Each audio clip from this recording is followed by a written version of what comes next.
മിക്ക പ്രവാചകന്റെ പുസ്തകത്തിൽ നിന്നുള്ള വായന 6-ാം അധ്യായം 1 മുതൽ 4 വരെയും 6 മുതൽ 8 വരെയുമുള്ള വാക്യങ്ങൾ.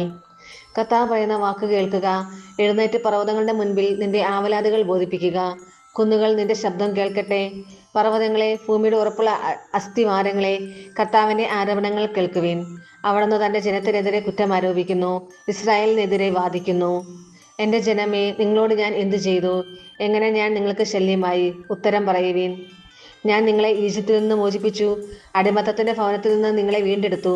നിങ്ങളെ നയിക്കാൻ മോശയെയും അഹറോനെയും മിരിയാമിനെയും അയച്ചു. കർത്താവിന് മുൻപിൽ ഞാൻ എന്ത് കാഴ്ചയാണ് കൊണ്ടുവരേണ്ടത്? അത്യുന്നതനായ ദൈവത്തിന്റെ മുൻപിൽ ഞാൻ എങ്ങനെയാണ് കുമ്പിടേണ്ടത്? ദഹനബലിക്ക് 1 വയസ്സുള്ള കാളക്കിടാവുമായിട്ടാണോ ഞാൻ വരേണ്ടത്? ആയിരക്കണക്കിന് മുട്ടാടുകളിലും 10,000-കണക്കിന് എണ്ണപ്പുഴകളിലും അവിടുന്ന് സംപ്രീതനാകുമോ? എന്റെ അതിക്രമങ്ങൾക്ക് പരിഹാരമായി എന്റെ ആദ്യജാതനെ ഞാൻ നൽകണമോ? ആത്മാവിന്റെ പാപത്തിന് പകരം ശരീരത്തിന്റെ ഫലം കാഴ്ചവെക്കണമോ? മനുഷ്യ, നല്ലതെന്തെന്ന് അവിടുന്ന് നിനക്ക് കാണിച്ചു തന്നിട്ടുണ്ട്. നീതി പ്രവർത്തിക്കുക, കരുണ കാണിക്കുക, നിന്റെ ദൈവത്തിന്റെ സന്നിധിയിൽ വിനീതനായി ചരിക്കുക. ഇതല്ലാതെ മറ്റെന്താണ് കർത്താവ് നിന്നിൽ നിന്ന് ആവശ്യപ്പെടുന്നത്? നമ്മുടെ കർത്താവായ മിശിഹായ്ക്ക് സ്തുതി.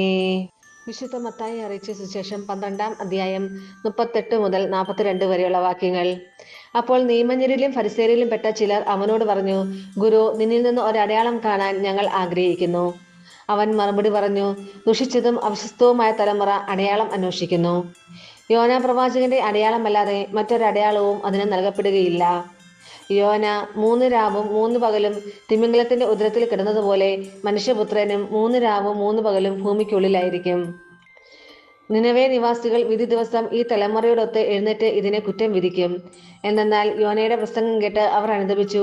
ഇതാ ഇവിടെ യോനയേക്കാൾ വലിയവൻ. ദക്ഷിണദേശത്തെ രാജ്ഞി വിധി ദിവസം ഈ തലമുറയോടൊത്ത് ഉയർപ്പിക്കപ്പെടുകയും ഇതിനെ കുറ്റം വിധിക്കുകയും ചെയ്യും. എന്തെന്നാൽ സോളമന്റെ വിജ്ഞാനം ശ്രവിക്കാൻ അവൾ ഭൂമിയുടെ അതിർത്തികളിൽ നിന്ന് വന്നെത്തി. ഇതാ ഇവിടെ സോളമനേക്കാൾ വലിയവൻ. നമ്മുടെ കർത്താവായ മിശിഹായ്ക്ക് സ്തുതി.